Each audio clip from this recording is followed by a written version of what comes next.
আর নবী যাকে পিটিয়ে দিল তার জন্য হারাম। সুবহানাল্লাহ সুবহানাল্লাহ। বলেন তারা নবীর কথাটা মানবেন কি মানবেন না? সোনা বারা হযরতে বারাকে পিটিয়ে দিলেন, তো সাহাবায়ে কেরামরা বললেন যে তুমি কেমন পিটিয়েছো? বলে আমাকে নবী পিটিয়েছে বলে আমি পিটিয়েছি। নিজের আমি বক্তব্যকে কি করতে যাচ্ছে একবার জোর করে বল সুবহানাল্লাহ। আচ্ছা নবী, আচ্ছা বলেন তো বিয়াতে কয়টা সাক্ষী লাগে গো? দুটা বিয়াতে লাগে। মোটা বুদ্ধা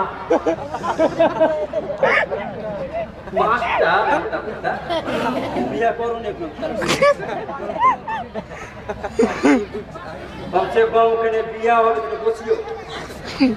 আমি বিয়া করেছি, তুমি কবুল করলা, তুমি কবুল করছি, বিয়া করবে সেটা করছি। তবে রাজা আল্লাহ নবী একটি ঘোড়া খরিদ করলেন একটা এরাবির কাছে, একজন ব্যক্তির কাছে পয়সা মিশিয়ে দিচ্ছেন। এবার ওই এরাবি বলছে, ঘোড়া যখন আল্লাহ নবী নিতে গেলেন, এরাবি বলছে যে পয়সা দাওনি, আগে পয়সা দাও। নবীকে মিথ্যা সাজেছে কেন? নবীকে মিথ্যা বলছে এই জায়গায়। তো বেরাদার নবী তো মিথ্যা বলতে পারে না। এবার মানুষ কিন্তু জমে গেল। ইহুদিরা বলছে এইবার কিন্তু মোহাম্মদ পড়ে গেছে।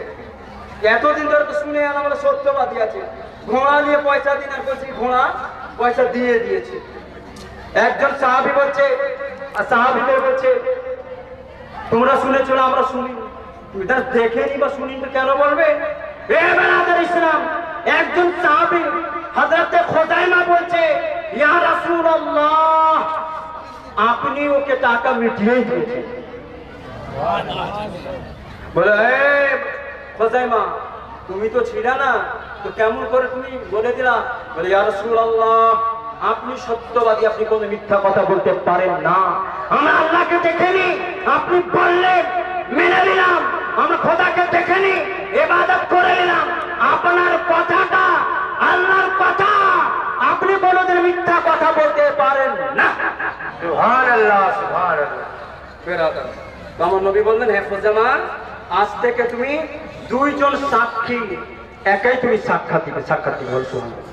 দুইজন সাক্ষী একাই সাক্ষী তুমি দিবে। তো খুযাইমাকে ফুল পাওয়ার দিল, একজন দুইজনের সাক্ষী দিবে।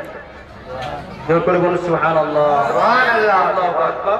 বেরাদার ইসলাম আমার টাইম হয়ে গেছে, অনেক বললাম, বলার মাধ্যমে ভুল ত্রুটি হতে পারে। এই বেরাদার ইসলাম আমি বলবো মুসলমান ভাইদেরকে ইতিহাসকে চেপে রাখেন না। ইতিহাসকে চেপে রাখছে, আসল তথ্যগুলাকে চেপে রাখছে। কথা যখন বলতে লাগছি তো চোখের সম্বন্ধের পানির মতো ভাসছে। জোর করে বলে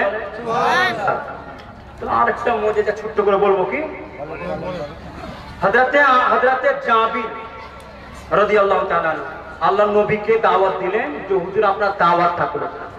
খাবার টাইমে হযরতে রাসূল করিম সাহাবায়ে কেরামদেরকে সঙ্গে নিয়ে গেলেন, আর এদিকে হযরতে জাবির একটা ছোট্ট বাচ্চা জমা করলেন। বলে আমার সাহাবীরা মাংস খাইবে কিন্তু হাড় গালা খাবা না। নবীর সাহাবীরা মেনে নিল। সাহাবায়ে কেরামরা মাংস খাইলো, হাড্ডি গালা না হলো, সমস্ত হাড্ডিকে একতা করলেন। আল্লাহ নবী তার উপরে হাত ফিরিয়েছিলেন। যে ছাগলটাকে জবাই করেছিল, যেমনই নবী আমার হাত ফিরাবেন সেই ছাগলটা কান ঝাড়তে ঝাড়তে উঠে গেল। সুবহানাল্লাহ সুবহানাল্লাহ সুবহানাল্লাহ। নবীর মুজিজা, নবীর মুজিজা। আরে বাবা বুঝবো না মা, সোনা মা, ধর্মের গুরু আকা মাওলা রাহমাতুল্লিল আলামিনের সঙ্গে বিয়াদবি করিও না। আল্লাহ বলছে হে রাসূল তোমাকে যদি রাজি করলো তা আমি রাজি, তোমাকে যদি নারাজ করে দিল আমি নারাজ। নামাজ রোজা আপনার কোনো কাজে আসবে না যদি নবী নারাজ থাকে। ইবাদত আপনার কবুল হবে না নবী যদি নারাজ থাকে। তো নবীকে রাজি করেন, আর নবীকে হাজির ও নাজির জানেন, আর নবীকে ইলমে গায়েবের উপরে কোনো অসভ্য ভাষা বলিয়েন না। নবী জানেন না, নবী বলছে আমি নিজের রওজা থেকে বসে আমার উম্মতদেরকে আমি দেখতেছি যে কোনো জায়গাতে থাকুক না কেন। সুবহানাল্লাহ সুবহানাল্লাহ। বেরাদার ইসলাম আল্লাহ তাআলা সকলকে হেদায়েত করে। বলার মাধ্যমে ভুল ত্রুটি আমি ক্ষমা প্রার্থী। আস্তাগফিরুল্লাহ রাব্বি মিন কুল্লি জাম।